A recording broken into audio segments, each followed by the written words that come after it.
Ибраһим Гомеров. Достар, бүгін біз ECB 4666 туралы екінші бөлімін айтатын боламыз. Егерде қатты тыңдағыңыз келіп тұрса, лайк басып подписаться етіп, қасынан шыққан қоңыраушаны басып қойыңыздар. Негізі достар, мен көбінесе байқаймын, сіздер менің ECB 4666 туралы түсірген бірінші бөлімін мүлдем 20 мың тіркелушіге, яғни менің арнамда 20 мың тіркелушіге жеткізбепсіздер. Ал бірінші бөлімін 2000 лайкқа, комментке мүлдем коммент жазбағансыздар. Тек қана бір адам лайк басып, бір адам подписаться етіп, бір адам комментке жазған, бір адам және де қараған. Не үшін екенін білмеймін. Өтінемін сіздерге 20 мың тіркелушіге жеткізіп жіберіп, бірінші бөліммен лайк басып, 2000 лайкқа жеткізіп, хоть комментариясына 500-400 болсын, коммент жазып кетіңіз. Просмотр көбейе берсін бірінші бөлімінде. Ал біз бастаймыз. Мені мұқият тыңдап кетіңіздер өтініш. Мені көретін адамдардың көбісі 4-ші жарым 5-ші метрінен үзіп кете береді екен. Соның кесірінен YouTube яғни қазақша контент дамымай, орыстардан да төмен тұрып, сіздерден өтініш 6-7 минутта лайк басып, подписация етіп, жанынан шыққан қоңыраушаны басып қойыңыздар. Бұл өте маған үміт сыйлайды, эмоция алады. Сонда сіздер қазақша контенттің дамуына өте үлкен үлес қосасыздар. Қорқынышты стористер Instagram аккаунтымда 30 мың тіркелуші керек арнамызға. Біз видеомызды бастаймыз. Егер де алдыңғы бөлімде естеріңізде болса, мен естеріңізге сала кетейін. Алдыңғы бөлімде бұл отбасыда 5 сынақ күн еді, яғни соңғы күндері еді. 2 сыйлықты ата-анасы ашық көріп, қатты шығарып талқылаған болатын.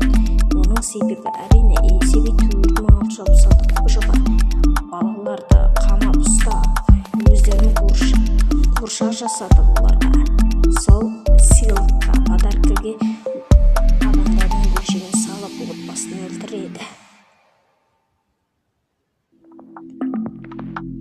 Яғни ECB 4666 біреудің үйіне кіріп, өзінің арасымен ескі құсқы, яғни осы үйде жатырған түрлі өткір заттармен ата-анасын тыныш күйде өлтіріп жібереді екен.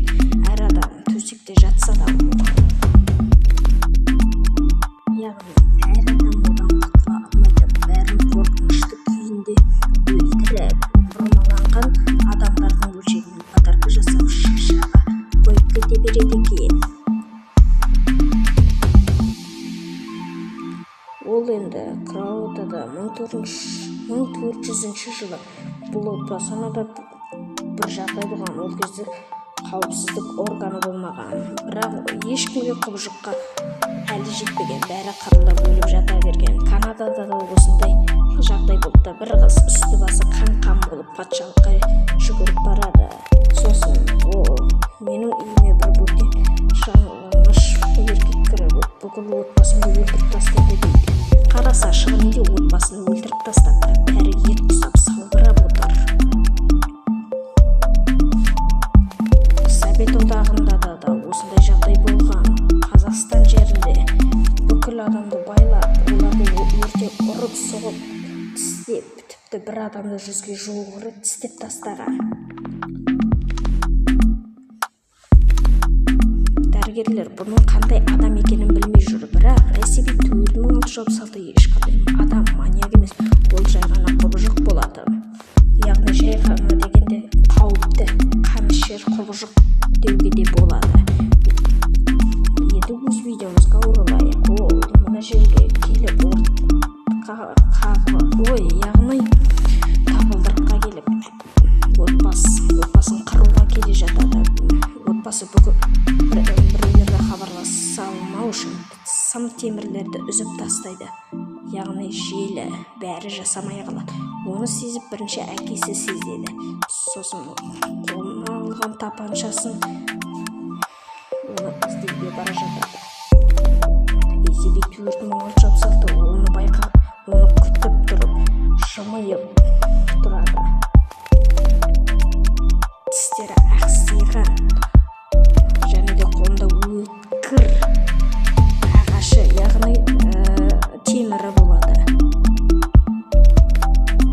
Оны алғашында көрген әкесі қатты қобалжып, бірақ отбасын қорғау үшін 7 рет оқ атылады. Тыныштық орнайды. Содан кейін ACB 4666 жай ғана оқтарға өле салмайды. Ол өзінің жымиған күлкісімен қарап, әкесімен қазір мен сені осы темірмен отбасыңды өлтірем дегенде келіп қалады. Баласы оянып тұрып қалса, анасы тентек болып жылап жатыр екен. Себебі олардың әкесін құбыжық өлтіріп тастапты. Енді олардың тағдырлары өздерінің тағдырларын күтеді. Олардың әкесі тірі деп айту қиын. Енді анасы баласын қорғап қалу үшін, яғни өздерін қорғап қалу үшін кішкене ғана мүмкіндік болады. Осындай ауыр заттарды есіктің алдына тастап, кішкене құбыжықты кідіре тұрады. Бірақ ACB 4666 жай келе жатады. Баласы неше түрлі сұрақ қояды. Анасы көрпе-көрпелерді байлап, оны терезе жаққа лақтырады. Бірақ ACB 4666 жақындап қалады. Оны терезені ашып лақтырады. Көрпені жерге тастап, баласын бетіне сүйіп, жақын маңдағы қалаға қаш деп айтады. Сосын баласы сен де қашасың ба дейді. Бірақ ACB 4666 есікті ұрып соғып жатады. Бірақ енді оның олай болмайтынын біледі. Балақай далаға шығып жерге түскенде сап-салқын болып тұрады. Себебі оның аяғы қатып қалды және де далада боран соғып қар жауып. Іште ACB 4666 анасына бас салып, оны өлтірмекші болады. Баласы оның бәрін естіп тұрып, бірақ оған мән бермей жүгіріп бара жатады. Қатты салқын боран оны жүргізбей, әрең жүргізіп келе жатыр. Бірақ сонда да күш жігерін салып қатты жүгіріп келуде. Оның әкесі де анасы да енді көмектесе алмайды, өліп қалады. Құбыжыққа деген ашуына қарап қатты жүгіріп келеді. Артына қараса, құбыжық өзінің баламен жүгіріп келе жатыр екен. Бір кезде баласының басын салқын қол тиеді. Сөйтсе ол ACB 4666 құбыжық жоқ. Иә, қашарға ешқандай жол жоқ.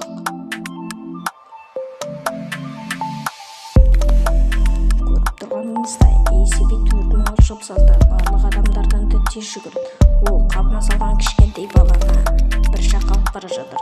Сөйтсе ол өзінің үңгіріне баланы әкеледі. Өзі сияқты балаларды көрген ол шошып кетеді. Олардың жұмыс жасағанына байланысты, тірі қалуына байланысты болады. Егер ACB 4666 қарын ашқан жағдайда өз қалауымен баланы жеп қоя алады екен. Ал егер де бала ешкім жұмысын дұрыс жасамаса, яғни ол қарсыласа, яғни ол ACB 4666-ға қарсы ойыншықты дұрыс жасамаса, ол өзі ойыншыққа айналып кетеді екен.